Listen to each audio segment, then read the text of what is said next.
We were excavating the site of a royal burial ground, first discovered in 1939 by Mrs. Pretty and her excavator, Basil Brown. They were exploring the mounds that Mrs. Pretty could see from her dining room window.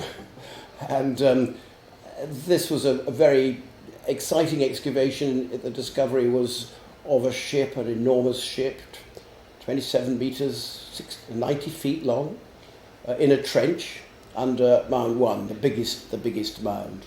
Inside this ship was a chamber, a wooden chamber which had collapsed, and in the wooden chamber there was a coffin that had collapsed as well, and a wealth of extraordinary finds. Absolutely beautiful, a very high level of craftsmanship, and covering what was then the role of a major leader. So a warrior, swords, spears, helmet, shield. He was a giver of feasts, so cauldrons and dishes to eat out of, silver finger bowls. And also a person who had some kind of status in the emerging kingdom of East Anglia, probably a king himself. And that was obvious from certain symbolic objects like a sceptre and a standard. These were very unusual finds. So at the time, and indeed ever since, it's thought to have been the burial of Radwald, a king of East Anglia, who died around 624, 625, that sort of time. He was well known in his day, and it was just the time that the Kingdom of East Anglia was forming, and a lot of pressure was coming from Europe to convert to Christianity, and this meant important decisions about who our allies should be. The excavation in 1939 was one of the great occasions of British archaeology, and basically they had to assemble hurriedly. 1939, the eve of the Second World War, everybody was getting ready for it. They spent 10 days excavating this burial chamber, and in that time 237 objects were revealed. Extraordinarily great achievement.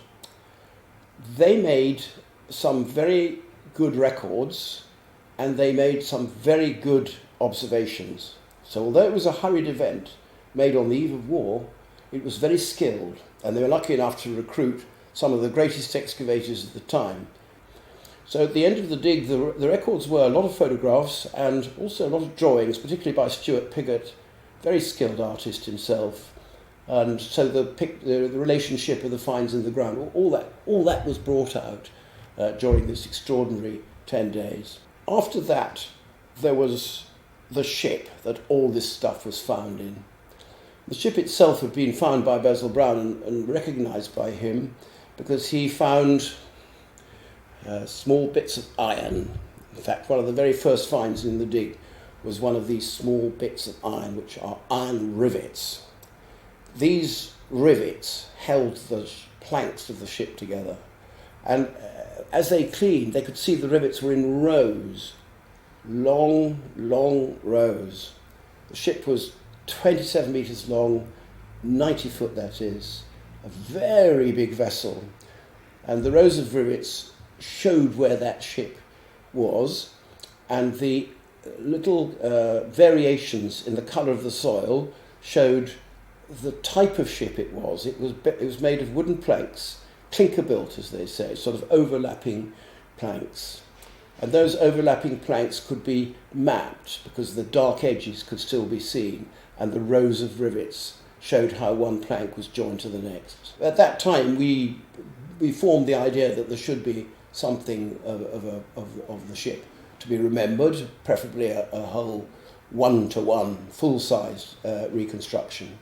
In order to reconstruct the ship, we needed experts, we needed money, we needed volunteers, we needed some organisation to direct the work, and that group of people are the Sutton Ships Company. To try and be as authentic as possible, to try and see what it would have been like being an Anglo-Saxon shipbuilder in the 7th century. We made our own tools, researched what they should have looked like, and then made them. And then our volunteer workforce has gradually worked out how they could be used, how they would have been used. All this is new knowledge. It's not guesswork now because we've done it. And as I say, the ship has taught us how to do it. This means that we've got information that wasn't there before, that the whole building the ship is an adventure in which you have to listen as well as talk. You have to listen to what other people are saying, and you've got to listen to what the timber is telling you. All those things gradually compose themselves into a ship.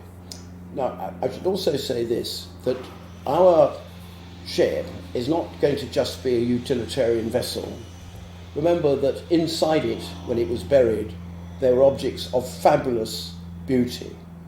Gold, garnet, silverware, very, very high quality craftsmanship. And so it stands to reason that the ship itself, the largest vessel known up until the late Viking period in the 11th century in England, that ship itself would have been a thing of beauty as well. So we're putting a lot of research into what kind of decoration there would have been along the gunwale and along the stem and stern posts. And so the object that's being made here it's not just simply a vessel to knock about and see if it floats. We'll do that, but we also want it to look beautiful.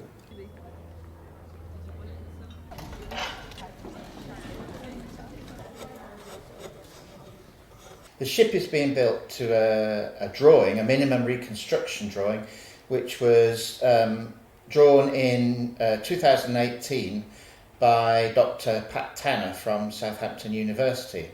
And his work is done using digital design programs, and it takes in all the previous data from the excavations in 1939 and 1967 to 1970.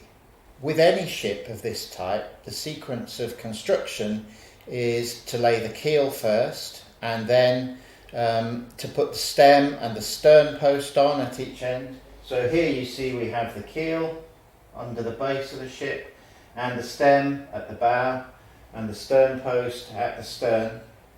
And in our case, because we couldn't find a tree long enough to do the keel in one piece, we have two intermediate pieces, bow and stern, which are called underlouts. Now, having built the backbone, we can then plank the ship, and we know the Saxons would have planked the bottom planking, the first 5 planks in our case, and then put the framing in the bottom of the ship to make it rigid. Following that, they'd have put the top sides planking on, so that's on the sides of the ship, and then they would put the remaining frames in and then proceed to fit the ship out. Having received the drawings from Southampton and a technical data table called a table of offsets, the first process was to draw the parts of the ship out full size. So we drew the frames of the ship and we drew both ends of the ship out full size in a process known as lofting. It's called lofting because the old boatyards always used to do that in the loft of the yard. It was the only flat space where there was free area. And that gave us then a full-size drawing of the ship from which we can take patterns to go and source timber and all the other things that we need to do. Where we can, we're trying to use the original type of tools that the Saxons would have used. So, for instance, some of those haven't changed very much. So this is a commercially produced forest axe. It's a lightweight axe, sharpened on both sides, double ground, and this is a general everyday sort of a tool, axe that would have been used in the Saxon period and which we can still use for converting timber today. And then, having got close to the size that we need, we have finally the T-axe. This is a bespoke tool. It's made for us by a blacksmith in the West Country called Alex Pole. And this is just single ground. So this is a right-hand tool because this side is flat, the other side is ground, and the handle is offset from the blade. which allows you to use it against the side of a piece of work without barking your knuckles all the time. And these are bespoke to us, but we know that these are used from the period because some are being found in excavations, and also you can see them, albeit a little bit later, on the Bayeux tapestry. To drill holes, the Anglo-Saxons had a number of tools. This is one of them. This is a breast auger. So it has a spoon bit in the bottom. Again, these are bespoke and made by Alex Pole Ironworks. And then we have made the wooden body. And it's a very accurate cutting tool. It's as good or even better in some respects than a modern drill or auger bit, because it works both ways. It'll cut clockwise and anti-clockwise. It follows very straight down the line that you want to drill through, and it's very controllable because you're working at your own speed. The operator is the limiting factor. Now, when we're putting pieces of timber together, holding them together, we have some traditional style clamps. These are wooden clamps with a movable bar, and once you put the two pieces of timber together, you just drive in the wedge between them, and that then holds the two pieces of work together. The way we began the process of building the ship was to build two models, one at full size of the middle part of the ship, and one at 1/5 scale of the whole of the ship. These were firstly proof of concept that the drawings actually worked, which they did. The drawings are very accurate, and also they were then both experimental and training tools for our volunteers. It's enabled us to look at various aspects of the ship and the build, and how the techniques we need to use change between what we understand in terms of modern boat building and this earlier way of building a ship. The timber of the ship is nearly all oak, and we're using English oak. Most of it has been donated by local farms and estates, and then the planking is held together with iron nails, which again are being made especially for the ship out in wrought iron, and other parts of the ship are held together with wooden nails, tree nails. Now these are made of willow, except where they're in the backbone of the ship, which are oak. They're made of willow, and they're secured with a timber wedge of a dissimilar material. So an oak tree nail is secured with a willow wedge, and a willow tree nail is secured with an oak wedge. Once we've built the ship, we then need to protect her, and we will try to use where we can traditional materials. So that will be pine tar, what we know today as Stockholm tar. It'll be linseed oil, and there may even be mixtures of coatings using things like animal fats and beeswax. But we may find that to prevent marine growth on the bottom of the ship, we do need to use modern anti-fouling paints. In modern boat building, where planking is planed through mechanical planers to get to the correct thickness and to get a smooth finish, we don't usually caulk or waterproof between the joints of a clinker-built boat. In this system, where the Saxons were using axes entirely, maybe draw knives, but usually axes to make the planking and to build the ship, they would have caulked between the planks with either a high quality woolen cloth or a spun skein of sheep's wool, and those would have been set in either pine tar or a mix of beeswax and animal fats. We are going to use strips of woolen cloth set in animal fat and beeswax to seal the ship, because we know that has been done in earlier ships of the period. When all that's done, it'll be time to launch the ship, and the ship will launch hopefully in 2024.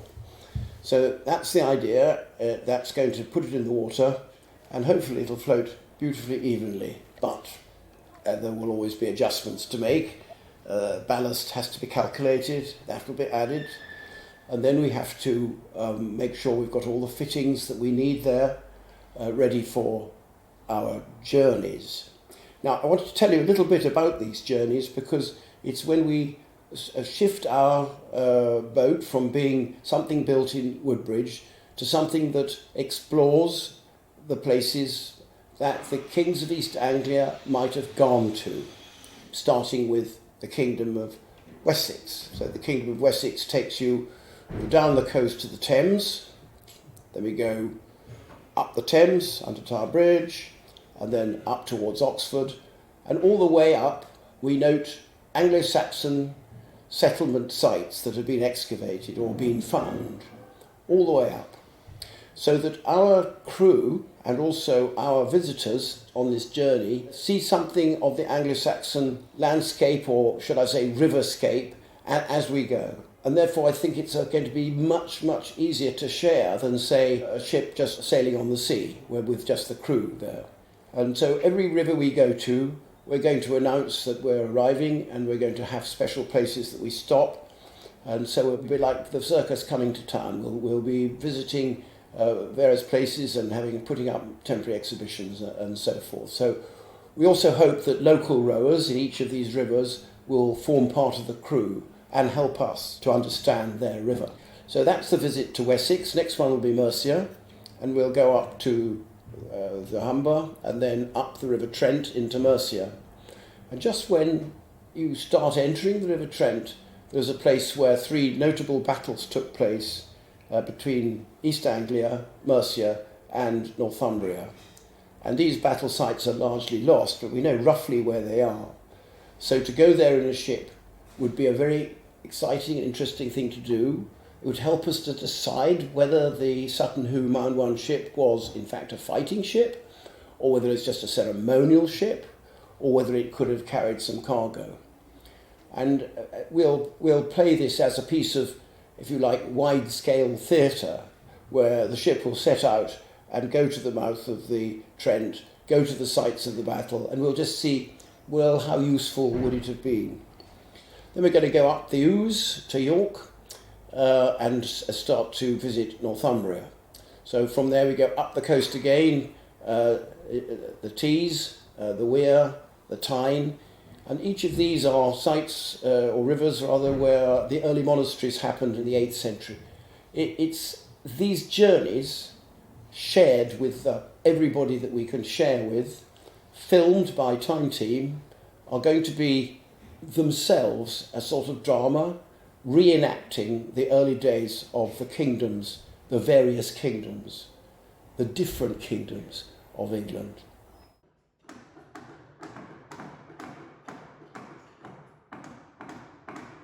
In order to get the ship built, we had lots of discussions, but decided that the best place, if possible, was to build it near the burial ground. So over the River Deben, from Sutton Hoo, is the town of Woodbridge, and in the Woodbridge waterfront there has been a recent development. The Woodbridge Town Council and the Woodbridge Riverside Trust have been developing this waterfront, and among the facilities that they created was a large shed, sort of like a hangar really, called the Long Shed, long enough to put a 90-foot vessel in, and that's where we're building it. It's very easy to find. It's near the station in Woodbridge, and you're always welcome to visit it.